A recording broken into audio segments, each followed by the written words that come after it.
صلاح الشرنوبي ابن الأنفوشة الذي أنصف فنان لبنان على المصريين. خيم الحزن على الأوساط الفنية صباح اليوم الأحد 15 يونيو بعد إعلان الوفاة المفاجئة للمهندس محمد الشرنوبي نجل الموسيقار الكبير صلاح الشرنوبي.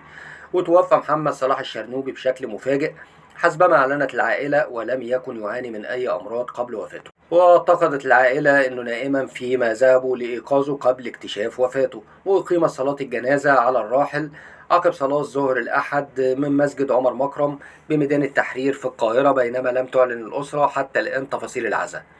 الموسيقار الكبير صلاح الشرنوبي اللي ولد في حي الأنفوشي بمدينة الإسكندرية سنة 57 نجح على مدار سنوات عديدة في صنع أسطورته الموسيقية في مصر والدول العربية بأعماله الغنائية المهمة واكتشاف النجوم. البداية الحقيقية للشرنوبي كانت مع أغنية بتونس بيك، إحدى الأغنيات الأيقونية للجزائرية الراحلة وردة. كما حقق شهرة واسعة بالتلحين لكبار النجوم مثل نجاة الصغيرة بأغنية اطمن، ووديع الصافي بأغنية يا حبيبة، وميادة الحناوي بأغنية كبريائي، وجورج وسوف بأغنيتي كلام الناس وليل العاشقين. كمان عرف الموسيقار صلاح الشرنوب بإثارة الجدل بين الحين والآخر ما بين تصريحات مثيرة ومواقف، وتعرض في 2012 للاختطاف على يد مسلحين أمام منزله بمدينة السادس من أكتوبر، وطلبوا فدية 2,000,000 جنيه قبل أن تنجح الشرطة في تحريره خلال 24 ساعة.